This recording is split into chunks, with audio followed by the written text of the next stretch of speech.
The nail gun jammed on the third shot. I was kneeling on a subfloor in a half-finished duplex on Ridgeway, sweat in my eyes, sawdust in places sawdust shouldn't be, when my phone buzzed in my back pocket. I ignored it because phones buzz and it never matters. I cleared the jam, fired 2 more nails, and the phone buzzed again. I pulled it out with my left hand, the one that wasn't holding a tool. Margaret Whitfield. I stared at the name. The screen went dark. Then it lit up again, the same name, like she knew I'd looked and decided not to answer.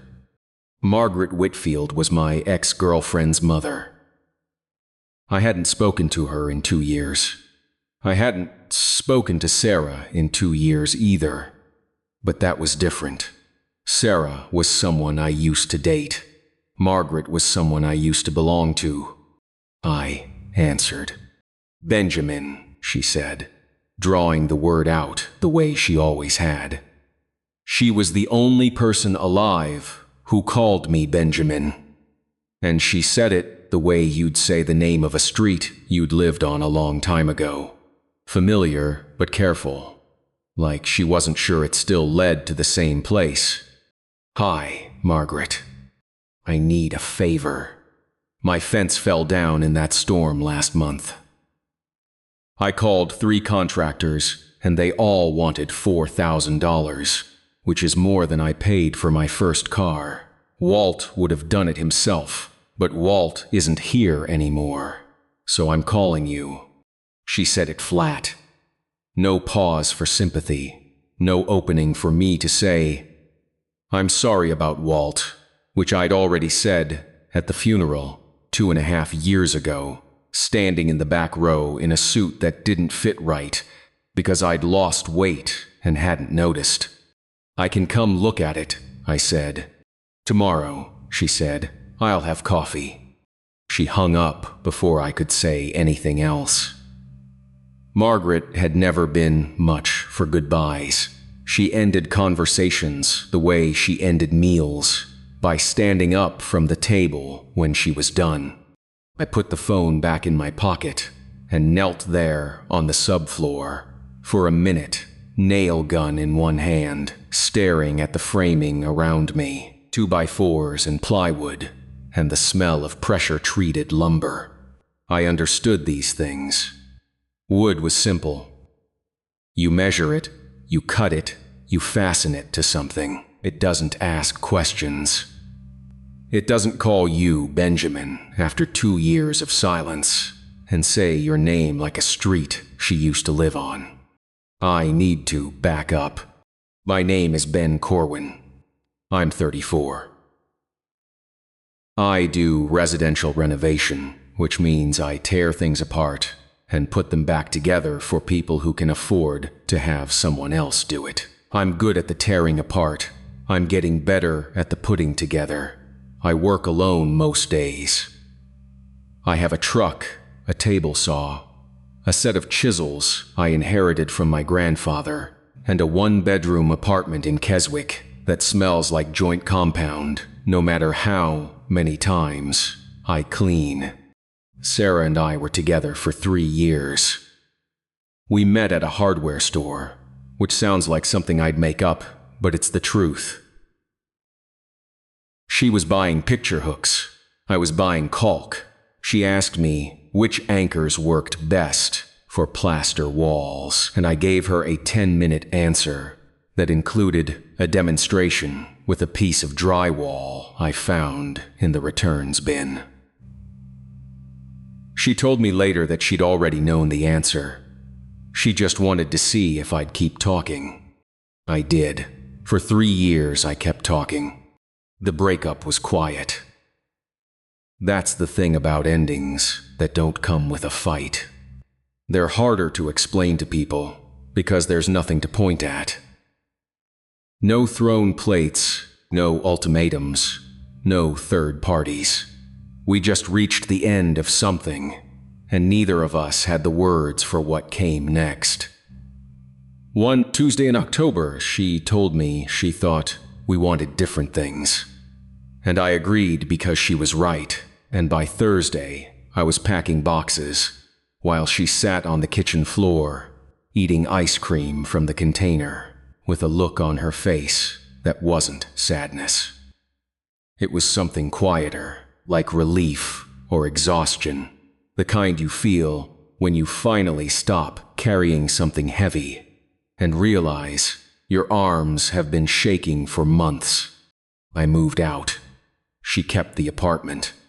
We split things up the way adults do, which means we were polite about it, and neither of us got what we wanted. That was 2 years ago. What I didn't tell anyone, and what I'm telling you now, is that losing Sarah was manageable. Losing Margaret was the thing that kept me up at night. Margaret Whitfield was 61 when I met her. She's 63 now. She was married to Walt for 37 years, raised 2 daughters in a house on Claremont Drive with a backyard garden that won the neighborhood competition 4 years running. She taught high school English for 20 dating Sarah. Before I started dating Sarah, I met her on a Sunday. Sarah drove me to her parents' house for dinner, and I was nervous the way you're nervous when someone's family is about to decide whether you're good enough. I'd worn a collared shirt.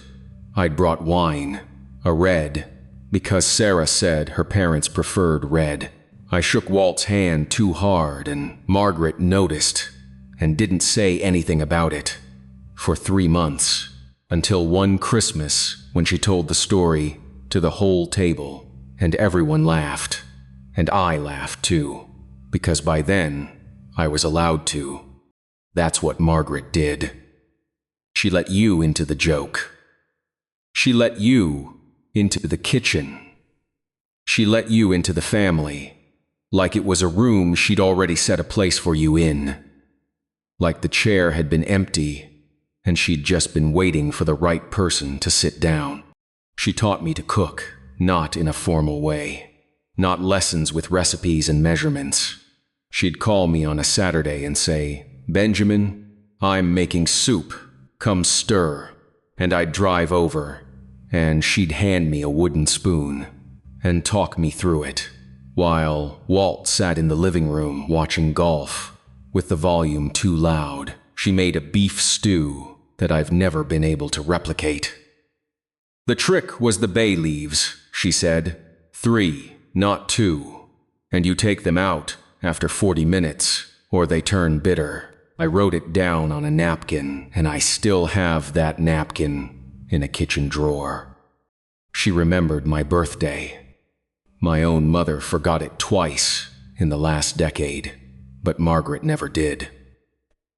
She'd call at 7 in the morning and sing the first line of the birthday song, off-key, and then say, "Come to dinner, I made cake." And I'd go every year for 3 years. I went to Margaret's house on my birthday and ate cake that was slightly overcooked because she always set the oven 10 degrees too high and refused to believe the thermometer.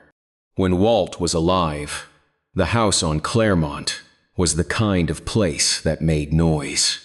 Not loud noise, life noise. The TV in the living room and the timer on the oven. Walt talking back to the golf commentators. The screen door opening and closing. Feet on the porch steps. Margaret singing something in the kitchen she'd heard on the radio that morning. I spent more holidays at that house than at my own parents'. My family is fine, they're just not warm. They love each other from a comfortable distance, the way you love a painting you keep in the hallway. You notice it when you pass by, but you don't stop. Margaret's house was the kind of place where you stopped, where you sat down, where someone handed you a mug and asked how your week was, and waited for the real answer, not the fine one. Fine is what I told everyone after the breakup. Fine is the word you use when you don't want follow-up questions. I didn't call Margaret after Sarah and I split. I wanted to. I picked up my phone a dozen times in the first month. But what do you say to a woman who treated you like a son when her daughter is the one you couldn't hold on to? It felt greedy, like I was trying to keep the best parts of a life I'd lost the right to. Sarah was the door, and Margaret was the room behind it, and once the door closed, I didn't know how to be in that room anymore. So I stopped trying.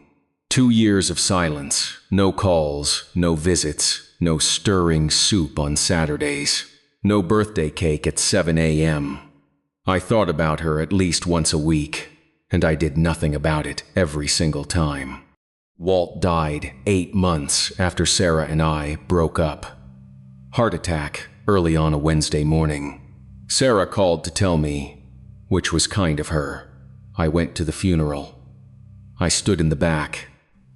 Margaret saw me from the front pew and nodded once, and her face did something I can't describe. Something between gratitude and grief, and something else I didn't have a name for. I left before the reception because I didn't know where I belonged. I didn't call after that either. I drove to Margaret's the next morning. The route was the same. Left on Maple, right on Broad. Straight through 2 lights, left on Claremont. I'd driven it 100 times. The trees were the same. The mailboxes, the driveways, the crack in the sidewalk near the Hendersons' place that had been there since. Before I knew this street existed, all of it the same. But my chest felt different. That tight feeling you get when you're walking towards something you left behind, and you're not sure it still wants you there. Her house was a white Cape Cod, with green shutters and a wraparound porch. The garden was immaculate. That was the first thing I noticed. Hydrangeas along the front walk, tomato cages in the side yard, a row of marigolds, so even they looked measured. Someone was keeping this garden alive, someone with time and care, and the kind of attention that borders on devotion. The porch steps creaked the way they always had, 3rd one from the bottom. Walt had been meaning to fix it for 6 years. He never did, neither did I. Margaret opened the door before I knocked. She was smaller. That's the thing that hit me first. Not shorter. Smaller. The way people get when the space around them has gotten too large. Like the house had expanded and she'd stayed the same size, and now there was too much room between the walls and the person living inside them. Her hair was shorter, too. Cut close. More gray than I remembered. She wore a blue cardigan with the sleeves pushed up, and she looked at me the way she'd looked at me from the front pew at Walt's funeral. That nameless expression. I still didn't know what to call it. "Benjamin," she said, and then looked me up and down. "You look thin. You look good, Margaret." "I look 63, she said. "Come inside." The kitchen smelled like coffee and something baked. Banana bread, maybe. The counters were clean. The table was the same oak table where I'd sat 100 times, where Walt used to spread the newspaper out and read the sports section out loud to no one in particular. 2 mugs sat on the counter by the coffee maker. I watched Margaret reach for them, then stop. She looked at the mugs for a second. Then she picked up one and put the other back in the cabinet. The motion was small, practiced.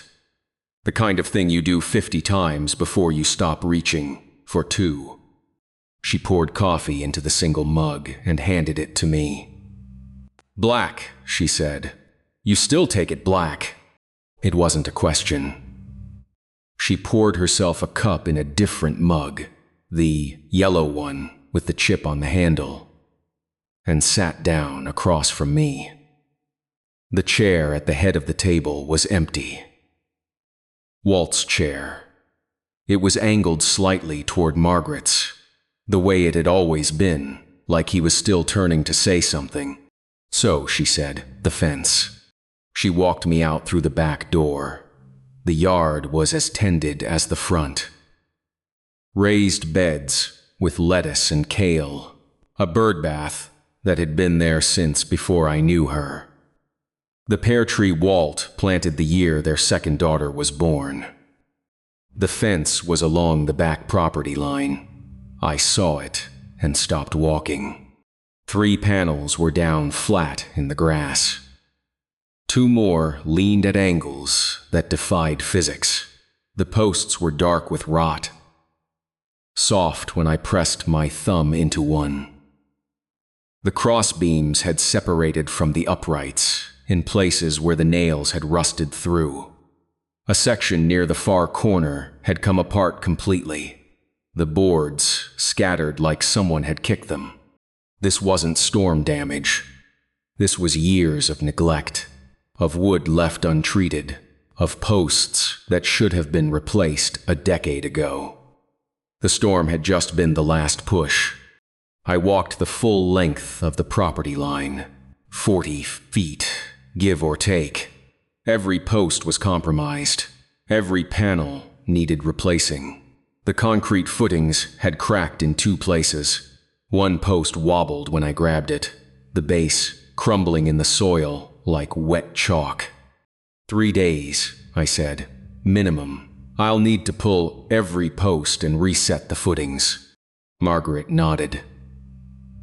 She was standing on the back porch with her coffee, watching me the way she used to watch me stir soup, patient and unhurried, like she already knew what I'd find. "You'll stay for lunch," she said. That also wasn't a question. I went back inside with her. The kitchen was warm, and the banana bread was cooling on a wire rack, and the empty chair was still angled toward hers. Margaret set plates on the table, 2 of them, without hesitation, like she'd been setting 2 places for years, and the muscle memory was still running. She put a fork on each plate, then she paused. She looked at the second plate like she was remembering something, like the math was correcting itself in her hands. She didn't move the plate. She left it there and sat down across from me. "You'll need lumber," she said. "I'll give you the credit card." "I'll cover it, Margaret." She looked at me over her coffee. The look was gentle and firm and left no room. "You'll let me pay for my own fence, Benjamin." I ate banana bread at the oak table and drank black coffee from a mug she'd pulled from the cabinet alone. The house was quiet in a way it had never been when Walt was alive. No television, no screen door, no golf commentators being corrected by a man who'd never played around in his life. Just the clock in the hallway and the refrigerator hum, and Margaret sitting across from me like 2 years of silence had been one long-held breath that she'd just let go. I didn't know why I'd come. That's not true. I knew why she'd called. She needed a fence. But I didn't know why I'd said yes so fast, or why driving down Claremont had made my chest tight, or why the empty chair at the head of the table felt like it was waiting for me to say something I didn't have the words for yet. I finished the coffee. I told Margaret I'd be back in the morning with lumber and tools. She walked me to the porch and stood there while I went down the steps, and the third one creaked the way it always had. And I thought about Walt meaning to fix it and never getting around to it. And I thought about all the things we put off because we think there's time. I got in my truck and sat there for a minute, with the engine off. Margaret was still on the porch. She raised her mug toward me, not waving, not saying goodbye. Just acknowledging, the way you nod at someone you haven't given up on yet. I started the engine and drove home. The route was the same. Left on Claremont, through 2 lights. Right on Broad, left on Maple. The same trees, the same mailboxes, the same crack in the sidewalk. But something sat different in my chest now. Not lighter, just different. Like a room I'd locked had a door cracked open, and light was getting in, thin and quiet, and I wasn't sure yet whether to close it again or walk through. I had lumber to buy. I had footings to pour. I had 3 days of work on a fence that should have been replaced years ago for a woman who still set 2 mugs on the counter every morning and put one back. I didn't know what I was walking into. I just knew I was done walking away from it. I got to Margaret's at 7 the next morning. The sun was barely up. The street was still. I parked behind her Buick and sat in the truck for a second, looking at the house. The porch light was off, but the kitchen window was lit. She was already awake, probably had been for hours. I unloaded the lumber first. Cedar boards, 4x4 posts, bags of quick-set concrete, a box of galvanized screws. I carried everything around the side of the house to the backyard and stacked it near the first rotted post. The grass was wet. My boots left prints. Margaret came out at 7:15 with coffee. She didn't say good morning. She set the mug on the porch railing, nodded once, and went back inside. I heard the screen door close behind her. That was the pattern. She'd bring something out, leave it, disappear.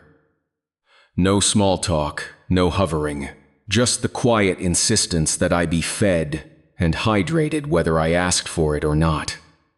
I started with the worst post. The one on the far end, near the property line where her yard met the neighbor's. I grabbed it with both hands and it came out of the ground like a rotten tooth. The concrete footing crumbled when I pried it loose. Dark soil underneath, soft and damp, full of grubs. I dug the new hole 18 inches deep. That's the rule for a 4-foot fence. Half the post height below grade, packed in concrete that sets in 20 minutes, if you mix it right. I'd done this 100 times on job sites, strip malls, backyards, property lines for people I'd never see again. This was the same work, cedar and concrete, and the weight of a post hole digger in the morning. It didn't feel the same. Margaret came back at 8:30. Sweet tea this time, in a tall glass with ice and a sprig of mint she'd cut from the herb garden near the back steps. She set it on the railing next to the empty coffee mug. "You're making progress," she said. I had 1 post in the ground and another hole dug. Sweat was running down my neck. My shirt was sticking to my back. "It goes faster once the first one's set," I said. "You need that reference point. Everything else lines up from there."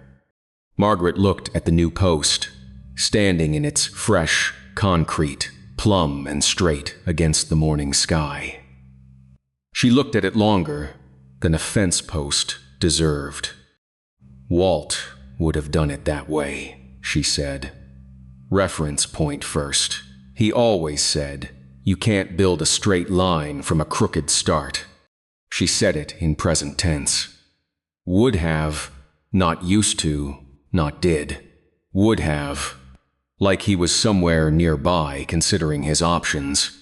Like he might still walk around the corner of the house in his khakis and his old Virginia Tech cap and tell me I'd mixed the concrete too wet. She caught herself. Her mouth tightened for a second. Then she picked up the empty coffee mug and went inside. I let her go. Some corrections aren't yours to make. By noon, I had 3 posts set and the old ones stacked in a pile near the garage. My arms ached. My hands were raw from the post hole, digger the wooden handles, wearing through the calluses. I thought were thick enough.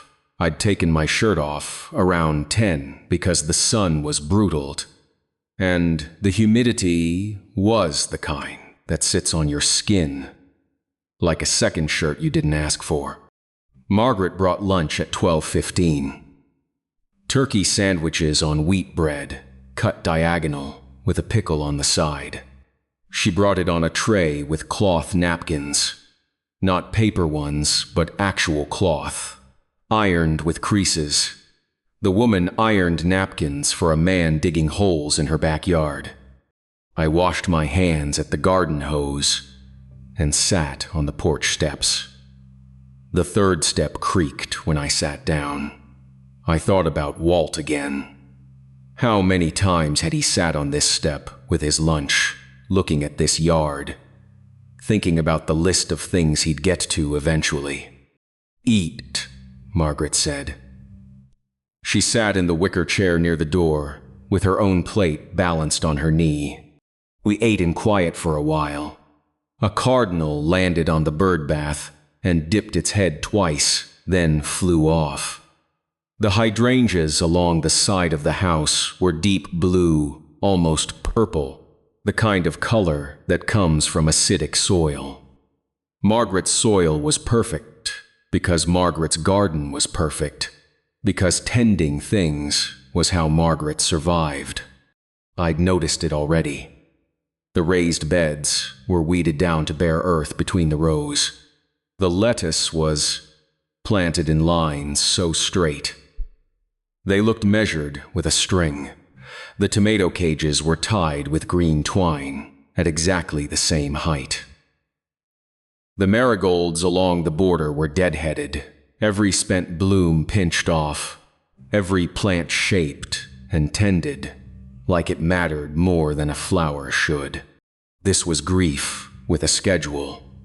This was a woman who couldn't control the empty chair at the head of her table, so she controlled the distance between her kale plants.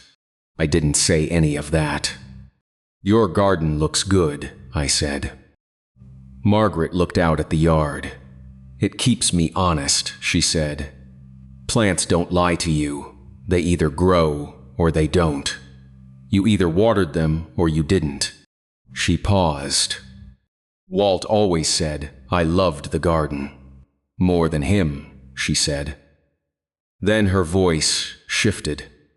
Just slightly, the way a guitar string sounds different when you tighten it half a turn. "He says that because I won't let him plant his tomatoes too close together." She caught the tense as soon as it left her mouth and went quiet, looking at the sandwich on her plate. This time she didn't correct herself. She just took another bite. "I've been doing that," she said after a while. "Talking about him like he's still here." "I know," I said. She looked at me, and her eyes were dry. This was something past. Crying. The part where grief becomes grammar, where the person you lost lives inside the tense of your verbs, and you keep catching yourself conjugating them wrong. "It's been 14 months, she said. Some mornings I wake up and I reach for the other pillow, not because I forget, because my arm remembers before my brain does. I nodded. I didn't have anything useful to say about that. I'd never lost someone the way she'd lost Walt. The closest I'd come was losing Margaret herself, and here I was eating her sandwiches. She straightened up in the chair. "Enough of that," she said. "Tell me about the subfloor work. I heard you were doing that duplex on Ridgeway. How'd you hear about that?" Benjamin, I live in a cul-de-sac. Information is the only currency we have. I laughed, and she gave me a careful smile, the kind where you can tell someone is checking whether their face still knows how to do it. We talked about the duplex. We talked about the cost of lumber, which had gone up again. We talked about the neighbor down the street, who'd painted his house yellow without asking anyone, and how Margaret's book club had spent 20 minutes discussing it before anyone opened the actual book. We talked about the pear tree Walt planted, how it hadn't fruited in 2 years, how Margaret was considering having it removed but couldn't bring herself to call anyone about it. We didn't talk about Sarah. Not once, not a glance toward it, not a near miss, not one of those pauses where you can feel the unsaid name pressing against the inside of someone's mouth. Sarah existed in the space between our sentences the way Walt existed in Margaret's verb tenses. Present but uncorrected. There but not addressed. I went back to work after lunch. Dug 2 more holes, set 2 more posts, checked the string line twice. The fence was taking shape. I could see it now, the rhythm of the posts along the property line, evenly spaced, plumb and true. Tomorrow I'd hang the rails and start on the boards. By Wednesday, the fence would be done. 3 days. That's what I'd told her. 3 days, and I'd be out of her yard and back on the duplex, and this would become a thing I did once. A favor for a woman I used to know. That was the plan. Margaret brought sweet tea at 3 o'clock. I was starting to understand the schedule. Coffee at 7:15, sweet tea at 8:30, lunch at 12:15, and then sweet tea again at 3. She didn't ask if I wanted it. She didn't wait to see if I was thirsty. She just appeared on the porch with a glass and set it on the railing and went back to whatever she was doing, which was usually something in the garden, or something in the kitchen, or standing at the window looking at the yard, with a dish towel over her shoulder. Sweet tea was Margaret's language. It was how she said, "I see you working." It was how she said, "Thank you." It was how she said, "Stay," without ever using the word. The next morning was Tuesday. I arrived at 7 again. Margaret had coffee waiting. I got to work on the rails, measuring and cutting 2x4s on the sawhorses I'd set up near the garage. The saw was loud in the quiet street. A dog barked somewhere down the block. The sky was cloudless and the air already warm. Around 10:30, I heard the side gate open. I was kneeling at the 4th post, screwing a rail bracket into place, shirtless and covered in sawdust and sweat, dirt on my arms, dirt on my jeans, a pencil behind my ear that I'd forgotten about. I looked up. A woman was coming through the gate. She was carrying a pot with both hands, the kind of heavy enameled Dutch oven you use for soup or stew. Behind her, a boy trailed with a loaf of bread wrapped in a towel. He was maybe 5 or 6, sandy-haired, holding the bread against his chest like a football. The woman stopped when she saw me. I stopped when I saw her. It was maybe 2 seconds, maybe 3. Long enough for me to register that she was around my age, maybe a couple years younger. Dark hair pulled back, a gray t-shirt with paint on the sleeve, jeans that had been washed enough times to go soft at the knees. Her hands around the pot were steady, and even from 10 feet away, I could see the calluses on her fingers, working hands. Hands that did things. She looked at me the way you look at someone you weren't expecting to find in a place you come to every week. Not startled, just recalibrating. Then she looked at my chest, then at my face, then away. She said hi, and I said it back, and for a second, neither of us moved.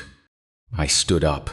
I was suddenly aware of the sawdust stuck to my stomach, the dirt on my neck, the pencil behind my ear. I reached up and took the pencil out, which didn't help. Margaret appeared on the back porch like she'd been waiting for her cue. "Lena," she said, "come in. Come in." She walked down the steps with a speed I hadn't seen from her in 2 days. She took the pot from the woman's hands. "Oh, this smells wonderful. Is this the Tuesday soup?" "Chicken and dumplings," the woman said. Her voice was low and even. She wasn't smiling, not yet, but she wasn't not smiling either. She had the face of someone who saved her expressions for when they were earned. Margaret turned to me. "Benjamin, this is Lena Park," she said, her voice as casual as if she were listing what she'd had for breakfast. "She lives next door, and she brings me soup on Tuesdays." But there was something underneath the words, something in the way Margaret's eyes moved between us, quick and purposeful, like she was measuring a distance she'd already calculated. "And Lena, this is Benjamin. He's fixing my fence." "Ben," I said. Lena nodded. "Nice to meet you, Ben." The boy peeked out from behind her leg. He was holding the bread with one arm now, the other hand gripping the hem of her shirt. He had her eyes, dark and careful, watching me the way kids watch strangers when they're deciding whether you're safe. "This is my son," Lisa said, "Owen." "Hey, Owen," I said. Owen pressed his face into his mother's hip. Then he looked up again. "Are you building something?" he asked. "Fixing the fence," I said. He looked at the sawhorses, the stacked lumber, the drill on the ground. His eyes went wide the way kids' eyes go wide when they see tools. Like the world had suddenly gotten more interesting. "Can I watch?" "Owen," Lena said, quiet and firm but not mean about it. "It's fine," I said. "He can watch." Lena looked at me for a second. She was deciding something. Whatever it was, she decided it quickly. "He can watch from the porch," she said. Owen looked up at her. She nodded. He handed her the bread and walked to the porch steps and sat down on the second one, above the creek, like he knew which step to avoid. He'd been here before. He knew this porch. Margaret was already headed inside with the soup pot. She paused at the door and looked back at the three of us in her yard. Me standing there shirtless with a drill in one hand and sawdust in my hair. Lena standing by the gate, with bread and paint on her sleeve. Owen sitting on the porch step watching me with his mother's eyes. Something crossed Margtrot's face. Satisfaction isn't the right word. It was more like confirmation. Like she'd placed an order and the delivery had arrived on schedule. She looked at us one more time, something practiced and pleased moving behind her eyes, and then she went inside. I should have noticed right then. The timing. The Tuesday soup that happened to arrive while I was shirtless in the backyard, Margaret's face.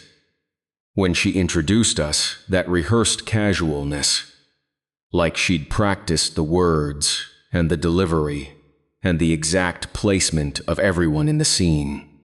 I didn't notice. Or maybe I did, and I let it go. Because Lena was walking toward the porch, and the bread smelled good, and Owen was already asking me what the pencil was for. Lena sat on the porch rail while I went back to work. She didn't talk much. She watched Owen watch me, making sure he stayed on the step, making sure he wasn't in the way. Every few minutes, she'd look over at whatever I was doing, not with curiosity, and not with the polite interest people perform when they don't care, but think they should. She looked like someone who understood what a rail bracket was for.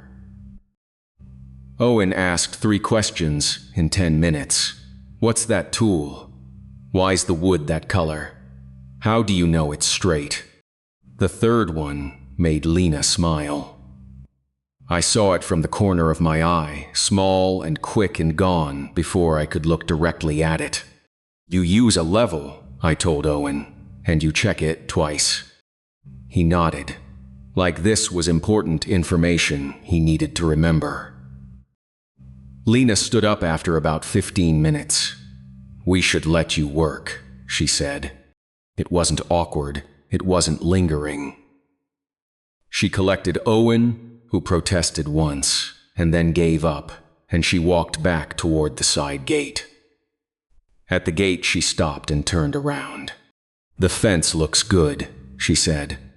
Just the post so far. Posts are the hard part, she said. She was right about that. Margaret came out 5 minutes later with sweet tea. She set it on the railing. She looked at the gate where Lena had just left. She looked at me.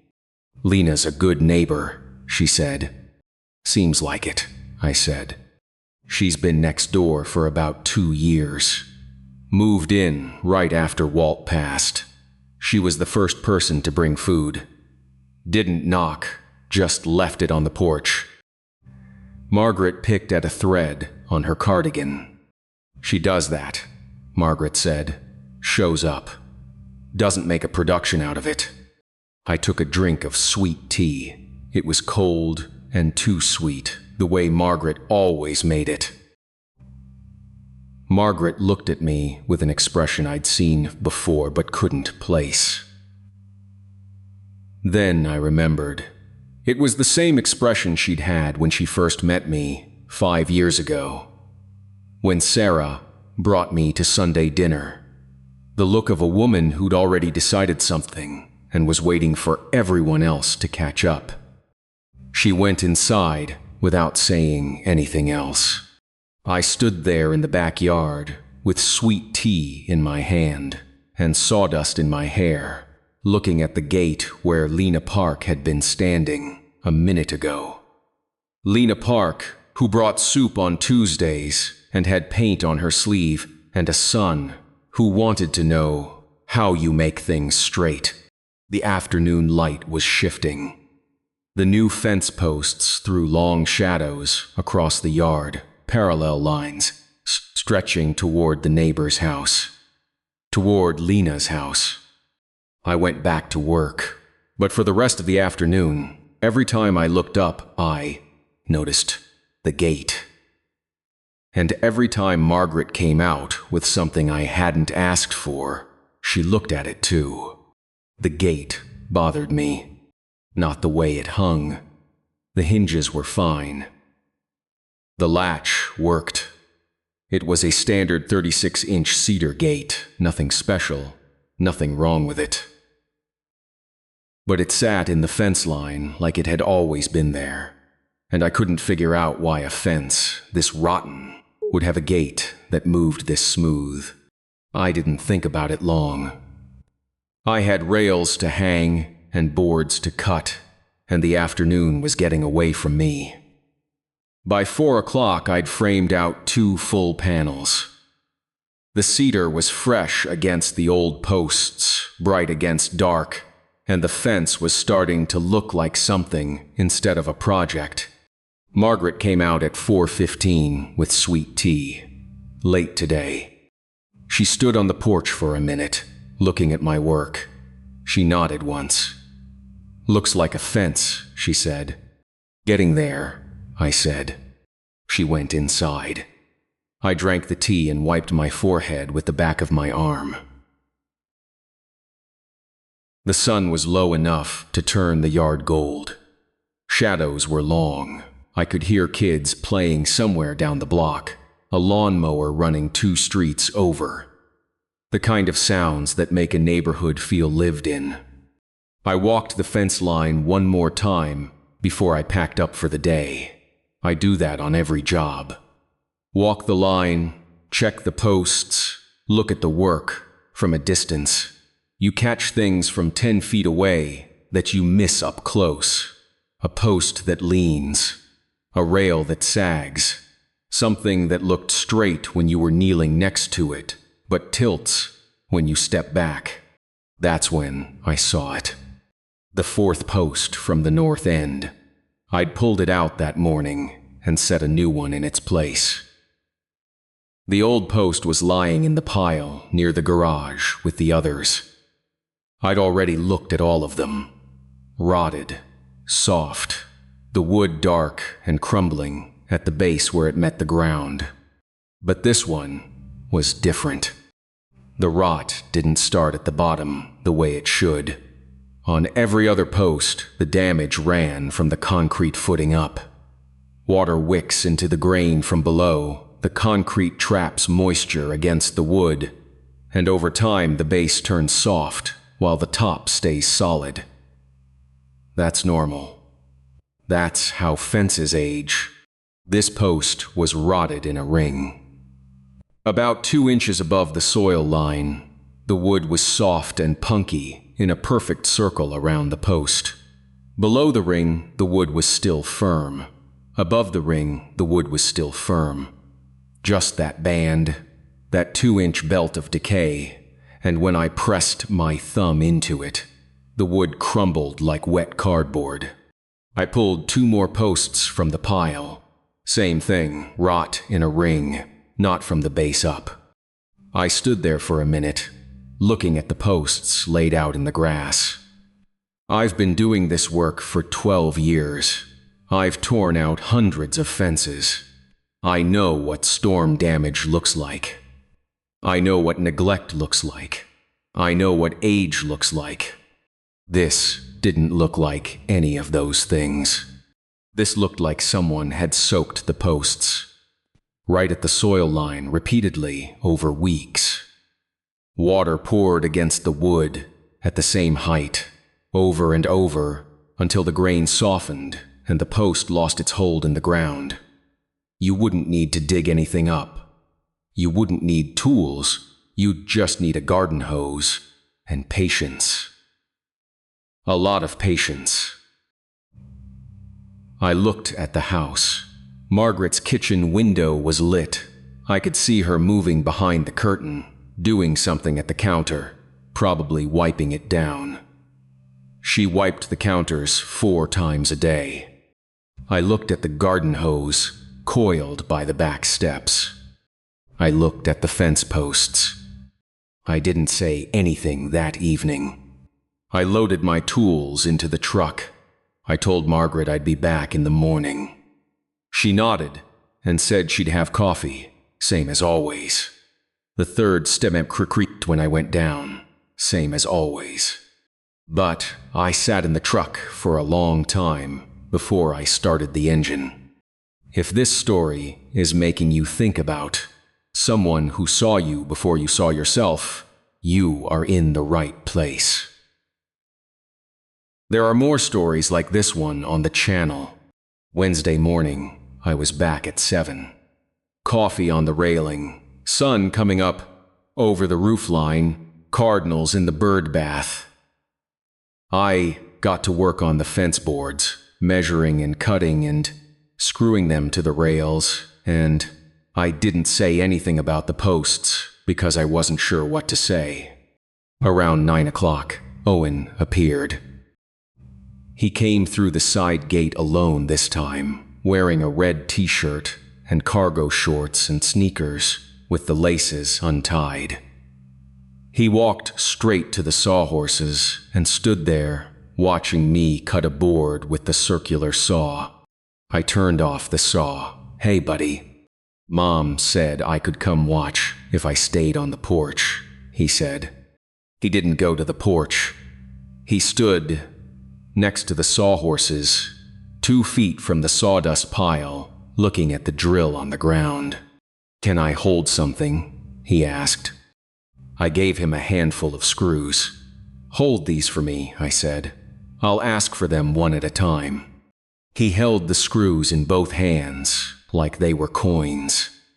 He followed me to the fence, and when I put my hand out, he placed one screw in my palm, careful, like he was performing surgery. We did this for 20 minutes. Owen handed me screws, and I drove them into the boards, and he watched each one go in, with the same focused expression his mother had when she'd looked at the rail bracket. "You're good at this," I told him. He nodded and puffed his chest out a little. "I'm 5, he said. I told him I figured. "I can count to 1,000, he said. "That's a lot." He picked up a piece of cut cedar from the ground and turned it over in his hands, sniffed it, put it down, picked up another one. Margaret came out at 8:30 with sweet tea. She saw Owen and her face did that thing again, that confirmation look. She brought a glass of juice for him without anyone asking and set it on the bottom step. "Owen," she said, "come sit and drink this." He went and sat on the second step above the creek, same as last time. He drank the juice while Margaret stood in the doorway and watched us both, her arms crossed, her mouth in a straight line that wasn't a frown. It was restraint, the face of someone trying not to smile too wide. I worked through the morning. Owen went home around 10 when Lena called his name from the other side of the fence. He waved at me once and slipped through the gate. I heard Lena's voice on the other side, low and even, asking him something I couldn't make out. By noon, I had half the boards up. The fence was taking real shape now, a wall of fresh cedar running along the property line, golden in the sunlight, smelling like something new. Lena came through the gate at 12:30. She wasn't carrying soup. She was carrying a casserole dish covered in foil, and behind her Owen had a paper bag with rolls in it. Store-bought rolls, not homemade, and she held the casserole like she wanted me to know she didn't think this was a big deal. Margaret was already at the back door. "Lena," she said, "perfect timing, I just set the table." She'd set 3 places this time. 3 plates, 3 forks, 3 cloth napkins ironed with creases, and she'd set them without hesitation. Like the math had been right from the start, and it was the world that had been counting wrong. We ate at the oak table.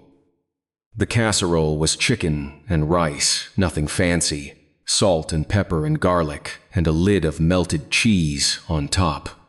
Lena sat across from me. Owen sat next to his mother, his feet swinging because they didn't reach the floor. Margaret sat at her end of the table. Walt's chair was empty at the other end, angled toward her. "This is good," I said to Lena. "The chicken." "Thank you," she said. And then, after a beat, "It's the only thing I make that Owen will eat without negotiation." Owen looked up from his plate. "That's not true," he said. "I eat apples." Lena glanced at me sideways. "Apples," she said, as if that proves his range. I laughed. She almost did.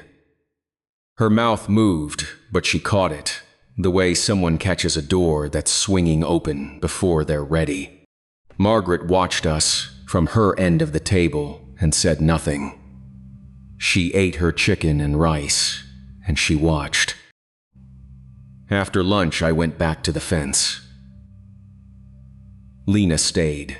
I could hear her voice through the kitchen window, talking to Margaret while Owen played in the yard. He'd found a stick and was hitting it against things. The bird bath, the porch railing, the raised garden beds.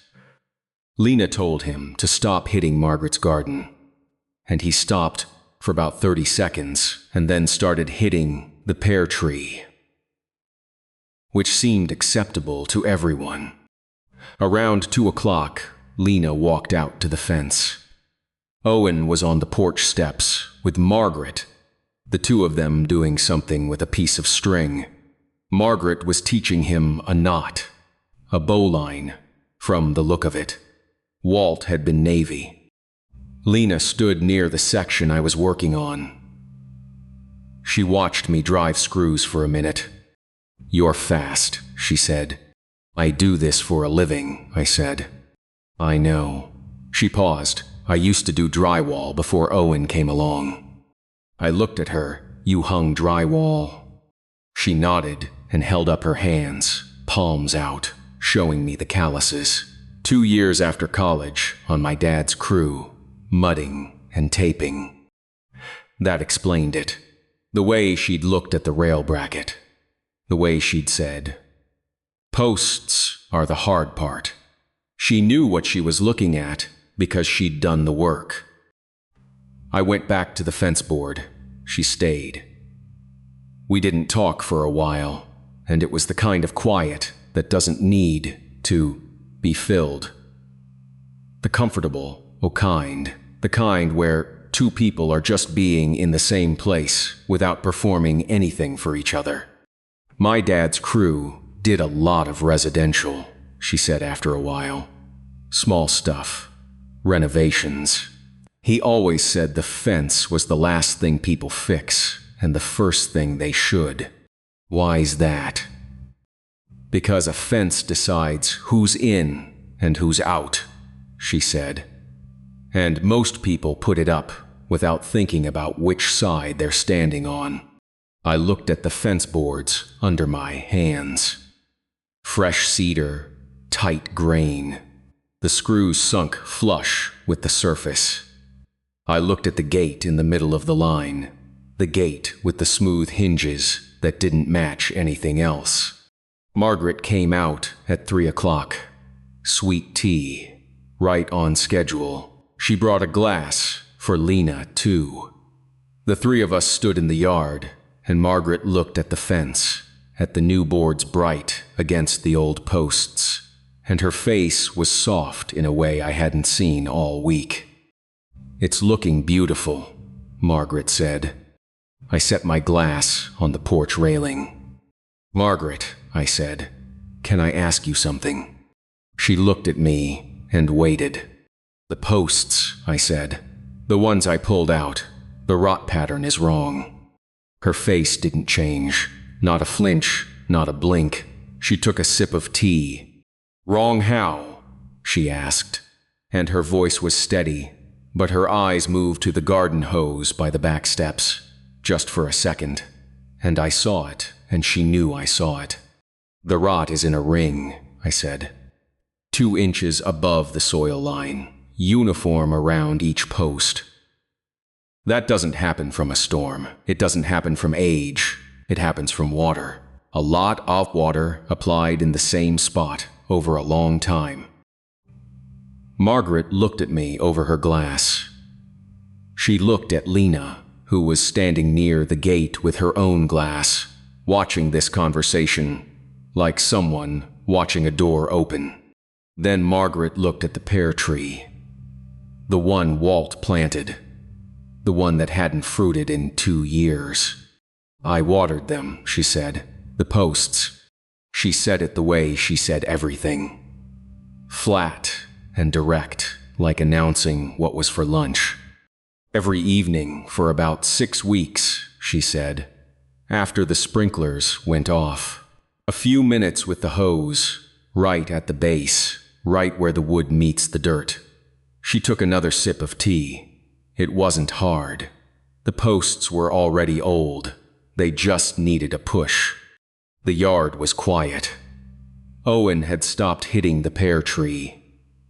He was sitting on the steps with the piece of string in his lap, looking at us.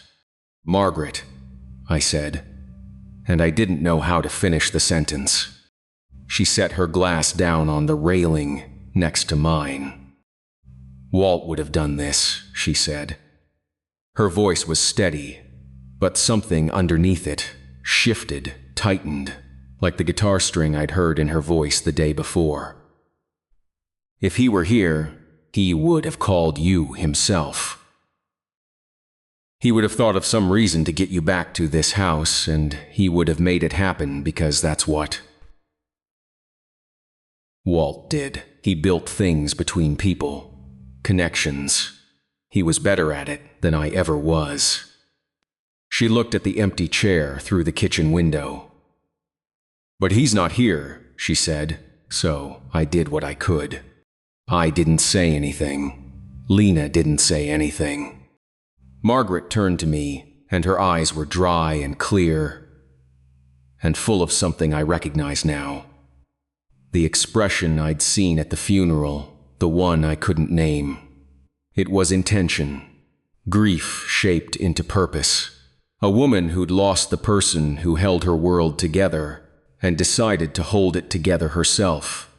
Not by closing the door, but by opening it wider.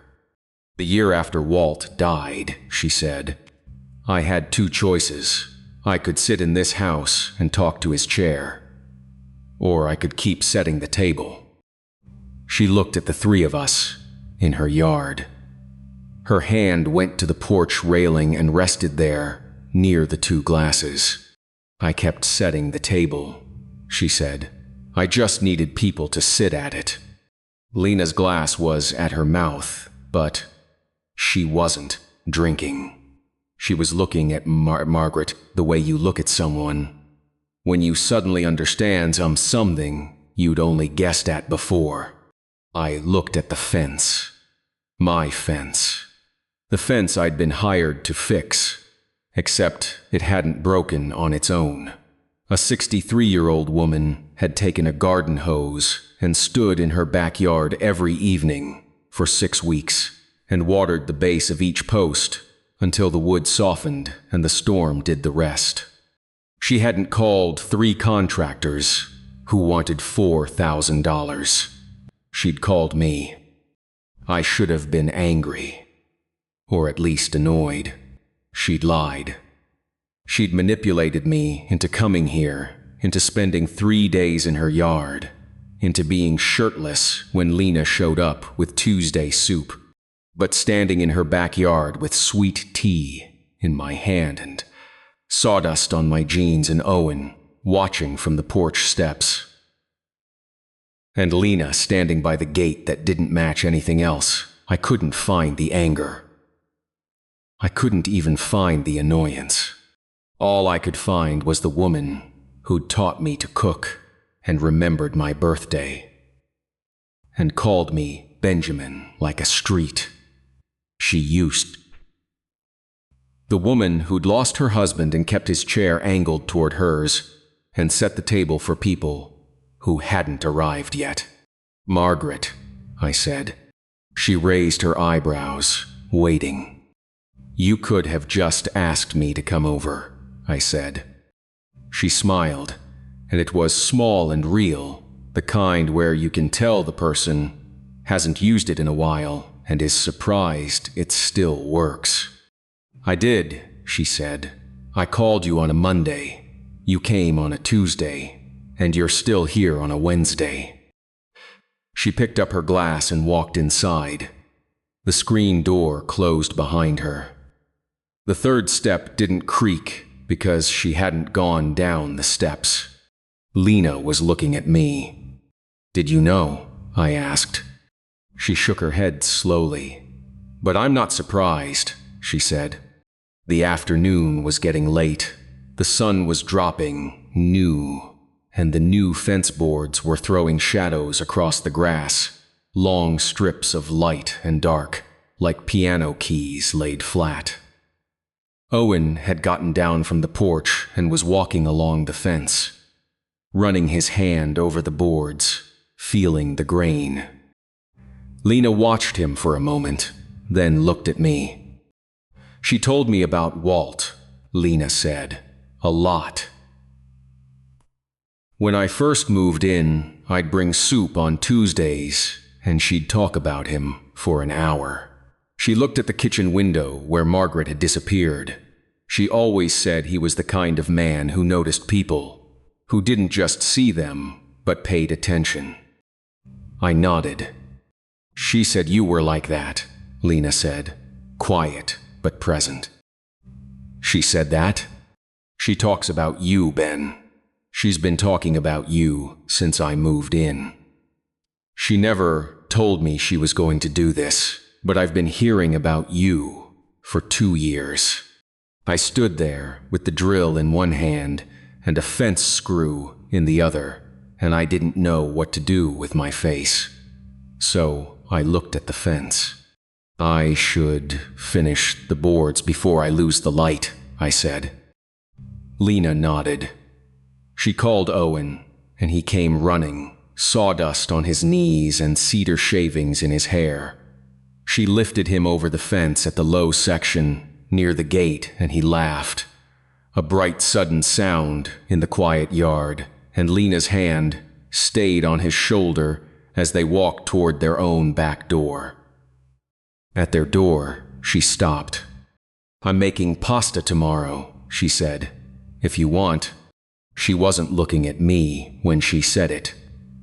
She was looking at Owen's shoelaces. "That sounds good," I said. She went inside. Owen waved once through the window. I waved back. I drove screws until the light went orange, and the shadows swallowed the yard. Margaret didn't come out again, but at some point, I noticed a second porch light had come on. Not the one over Margaret's back door, the one over Lena's.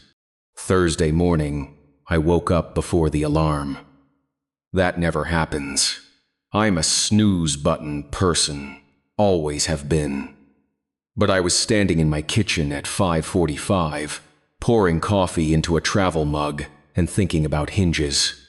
The gate hinges. The ones that didn't match anything else on the fence. Smooth, oiled, quiet, sitting in a fence line full of rot and rust. They'd been replaced. Recently, someone had taken the old hinges off and put new ones on, and they'd done it before the posts came down, before the storm, before any of it. Margaret had put a gate in a fence she was planning to destroy. She'd made sure the passage between her yard and Lena's would survive. I sat in my truck in the driveway for a minute, holding my coffee, and I thought about a 63-year-old woman standing in her backyard with a garden hose every evening for 6 weeks, watering fence posts. She'd done it while the sun went down and the sprinklers clicked off and the neighborhood settled into its routines, and she'd oiled a set of gate hinges so that when everything else fell apart, the opening would still work. I'm a carpenter. I understand structural thinking. I understand what it means to know which piece is load-bearing before you start tearing things down. Margaret hadn't just sabotaged a fence. She'd designed a collapse. I drove to Claremont, left on Maple, right on Broad, through 2 lights, the route I'd driven 100 times. The trees, the mailboxes, the crack near the Hendersons' place. Same as always. But this morning, the familiarity felt different. Not like a place I was visiting, like a place I was returning to. Margaret had coffee on the railing when I pulled up. 7:15. "Last day," she said from the porch. "Last post," I said. "Then the cap rail. Then you've got a fence." She nodded. She was wearing the blue cardigan again. Sleeves pushed up. She looked smaller than she had on Monday. Or maybe I was just seeing her more clearly now, all 5 feet and 4 inches of her. This woman who'd orchestrated a 4-day reunion, using a garden hose and a rotted fence and a pot of Tuesday soup. I got to work. The last post went in at the north end of the property line, near the corner where the fence met the neighbor's chain link on the other side. I dug the hole, set the post, mixed the concrete, checked it plumb, 18 inches below grade. The rule.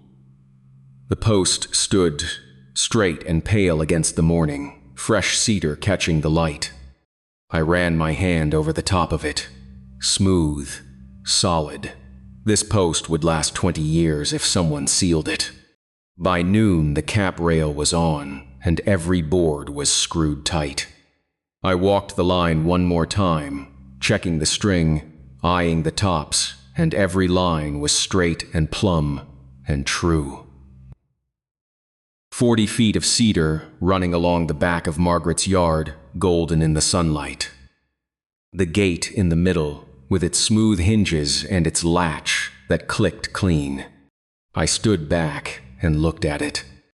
It was a good fence, not complicated, not fancy, just solid. The kind of thing that does its job and doesn't announce itself. Margaret came out at 12:15. Turkey sandwiches again, cloth napkins, pickle on the side. "Finished?" she asked. I nodded. She looked at the fence for a long time. Then she looked at the pear tree. The one Walt planted the year their second daughter was born. The one that hadn't fruited in 2 years. There were buds on it, small, tight, pale green. I hadn't noticed them Monday. Maybe they hadn't been there Monday, or maybe I'd been too busy pulling rotted posts out of the ground to look up. Margaret saw me notice. "Started last week," she said. "I almost called you about it. Then I decided to let it do its thing." She said it the way she said everything. Flat, matter of fact. But she was looking at the buds the way you look at something you'd stopped believing in. That showed up anyway. We ate lunch on the porch. Owen came through the gate around 1 o'clock. He walked straight to the fence and put both hands on a board and pushed, testing it. "It's strong," he said. "It's cedar," I said. He nodded like this, explained everything. He followed me around the yard while I packed up my tools.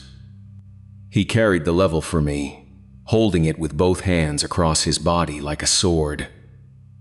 He put it in the truck bed and then stood there watching me coil the extension cord. "Ben," he said. "Yeah, buddy. Are you going to come back and fix other things?" I stopped coiling. He was standing there in his red t-shirt with sawdust on his knees, looking at me with those dark, careful eyes that were exactly his mother's. His shoelaces were untied. His hands were at his sides. He wasn't asking the way kids ask for ice cream, casual and forgettable. He was asking the way kids ask when they've been watching closely and they need to know if the person they've been watching is staying or leaving. I've been around enough job sites to know that buildings don't care when you leave. You frame a wall, you hang the drywall, you move on to the next address. The wall doesn't ask if you're coming back. But Owen wasn't a wall. "I think so," I said, "if your mom's okay with that." He nodded once, the same way Margaret nodded, decisive and brief, like the answer had been decided before the question. Then he ran back through the gate to his own yard. Lena was in the doorway when I looked up. She'd been standing there. I don't know how long. 6:30, she said. "I'll be there," I said. I went home and showered. I put on a clean shirt, a dark blue one that I hadn't worn in months because I never go anywhere that requires a clean shirt. I stood in my bathroom, looking at myself in the mirror, and I thought about the last time I'd done this. gotten ready for dinner at someone's house. And it had been Margaret's house, years ago, back when Sarah and I were together, and Sunday dinner was a thing I did, and I didn't know how good I had it. I drove back to Claremont at 6:15. The sun was low, and the street was golden, and Margaret's porch light was on. Lena's porch light was on too, the same one I'd noticed last night. I went to Lena's front door. It felt strange, walking up a different set of steps on the same street. Her house was smaller than Margaret's. Green siding, white trim, a bike with training wheels on the porch. A pair of rain boots by the door, Owen's size. She opened the door, and she was wearing a black sweater with the sleeves pushed up, and her hair was down. I'd only seen it pulled back before, tight and practical, the way you wear it when you're working. Down, it changed her face, softened something I hadn't realized was sharp. "Come in," she said. Her kitchen was small and warm and smelled like garlic and tomato sauce.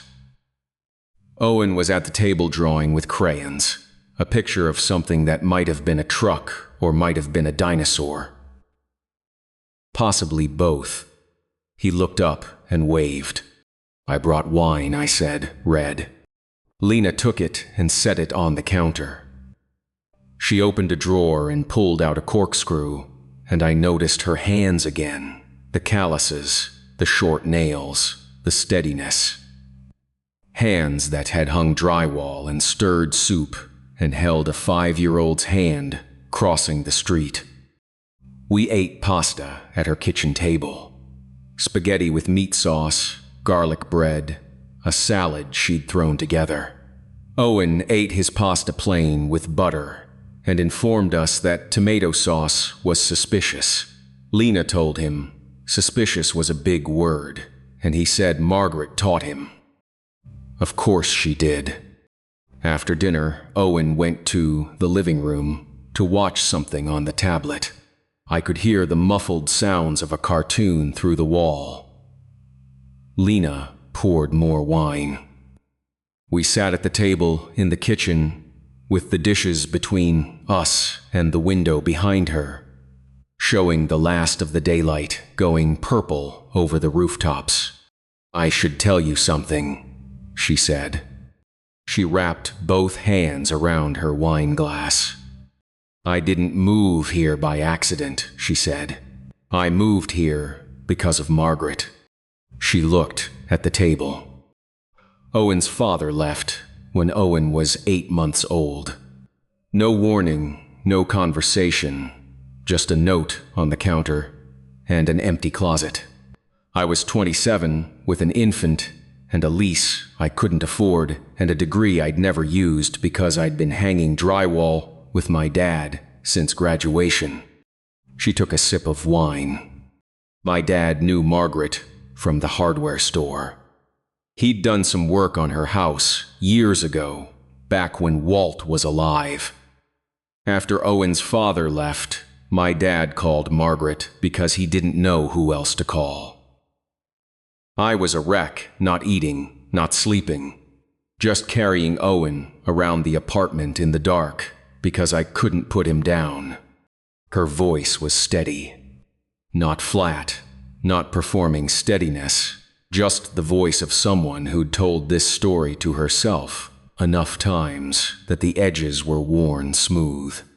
"Margaret drove to my apartment," she said. She'd never met me, only knew my dad, and that was enough. She showed up with banana bread, and she sat on my couch, and she held Owen for 2 hours while I slept. Then she left, and the next week she came back, and the week after that, she looked up at me. When the house next door went up for rent, she called my dad. She said she had a spare bedroom she could help furnish, and a yard with a garden, and a neighbor who wouldn't bother me, but would keep the porch light on. She said it without blinking. The porch light. The one I'd noticed last night and tonight. The one Margaret kept on. "I've been here 2 years," Lena said. "Owen thinks of Margaret as his grandmother. She taught him to tie knots and count to 1,000, and she tells him stories about Walt like he's coming home from a trip." She paused. She never told me she was planning the fence thing. "But she's been talking about you since I moved in. She said you were the best thing about her daughter's life, and her daughter had been too young to know it." I sat there with my wine, and I didn't have anything smart to say. So I said the true thing. "I almost didn't answer the phone," I said. Lena looked at me. "It was Monday when she called," I said. "I was on a job site. My phone buzzed, and I saw her name, and I almost let it go to voicemail. Because I'd been letting it go for 2 years. Not her calls, she hadn't called. Everything. I'd been letting everything go. Margaret, the house, Sunday dinners, all of it. Because I thought losing Sarah meant I'd lost the right to those things." I turned the wine glass on the table. "Margaret was the only family that chose me," I said. "My parents are fine. They're just not close. They love me the way you love a painting in the hallway. But Margaret chose me. She chose to teach me to cook and remember my birthday. And call me Benjamin like it was a name worth saying slowly. And when Sarah and I ended, I walked away from all of it because I thought that's what you do. You lose the person, you lose the people." Lena was quiet for a minute. The cartoon sounds leaked through the wall. Outside, the streetlight clicked on. "But you answered," she said. I nodded. She reached across the table and put her hand on my wrist. Not grabbing, not squeezing, just resting there, her calluses against my skin. "She kept the table set," Lena said. 2 years. She never stopped setting your place." We sat there for a while. Her hand on my wrist, the dishes on the table, Owen's crayon drawing taped to the refrigerator behind her, the truck dinosaur watching over us both. I helped her clean up. We did the dishes side by side, at the sink, me washing, her drying, and we didn't talk much because we didn't need to. Some conversations finish themselves. The words run out, and what's left is just 2 people, standing close enough to feel the warmth off each other's arms. Owen came in and said he was tired, and Lena scooped him up and carried him down the hallway. I heard her voice through the door, low and gentle, reading something. I stood in her kitchen with a dish towel in my hands, and I listened to her put her son to bed. And I felt something unlock in my chest, a door I'd been leaning against for 2 years, swinging open, not with force, just with the gentle pressure of someone on the other side who'd been waiting. She came back. "Thank you for dinner," I said. "Thank you for fixing the fence," she said. "I didn't fix it, I replaced it." She smiled. It was the first full smile I'd seen from her, not the quick ones she caught before they got too wide. A real one, the kind where her whole face changed and her eyes went warm, and I understood, standing in her kitchen with a dish towel and an empty wine glass, that I was in serious trouble. I walked out to the porch into warm night air, crickets singing in the hedges, and the streetlight humming above the yard. I looked over at Margaret's house. The kitchen light was on. She was sitting at the oak table. I could see her through the window, sitting in her chair, facing Walt's empty chair at the other end. But on the table, in front of her, were 2 mugs of sweet tea, both of them full. She wasn't drinking from one and putting the other back. They were both there, side by side on the table, and she was sitting with them like she was waiting for someone. Or like she wasn't waiting anymore, like she'd finally stopped waiting and started trusting that the chairs would fill themselves. 2 mugs, both full. I got in my truck. I sat there for a minute, the way I'd sat there on Monday, hands on the wheel, engine off. But Monday, I'd been holding my breath. Tonight, I was just sitting. Lena's porch light was still on.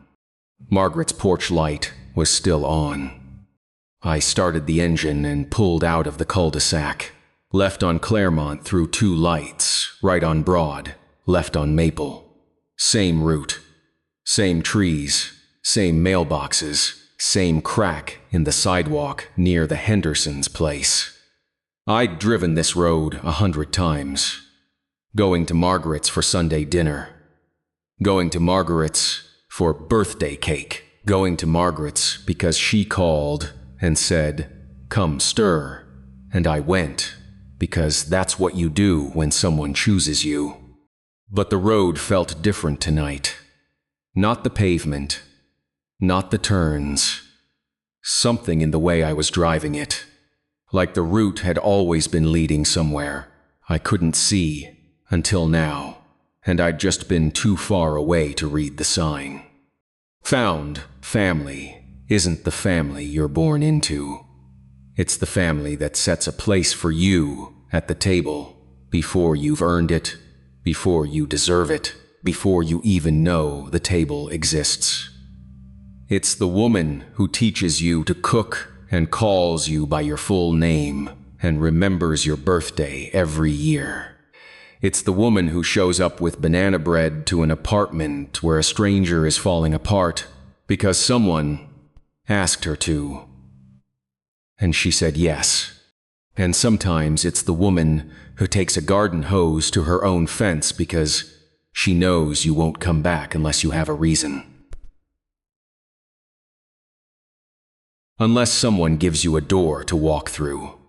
Margaret once told me that Walt's favorite thing about their house was the porch. Not the kitchen, not the bedroom, not the garden. The porch. Because the porch is the place between inside and outside. It's where you stand when you're deciding whether to stay or go. And Walt believed that if you made the porch warm enough, people would always choose to stay. I think he was right. I pulled into my apartment complex. I turned off the engine. I sat there for a minute in the quiet. Then I picked up my phone and I called Margaret. She answered on the first ring. "Benjamin," she said. "I have a question," I said. She waited. "That third porch step," I said. "The one that creaks. You want me to fix it Saturday?" She was quiet for a second. Then she made a sound that might have been a laugh. Or might have been something else. Something that had been sitting in her chest for 14 months and was finally finding its way out. "I'll have coffee," she said. And then she hung up, because Margaret has never been much for goodbyes. I sat in my truck in the dark, and I smiled, and I thought about porch steps and pear trees and sweet tea, and a gate with smooth hinges in a fence that was built to fall down.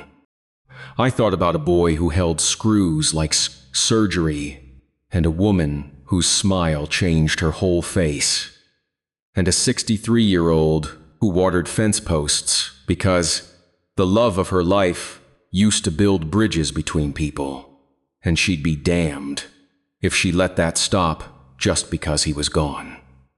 I thought about how you can drive the same road 100 times.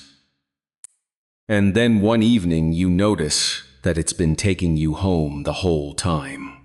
You just weren't ready to see it. I went inside. I made coffee. I opened the kitchen drawer and found the napkin, the one where Margaret had written the recipe for her beef stew.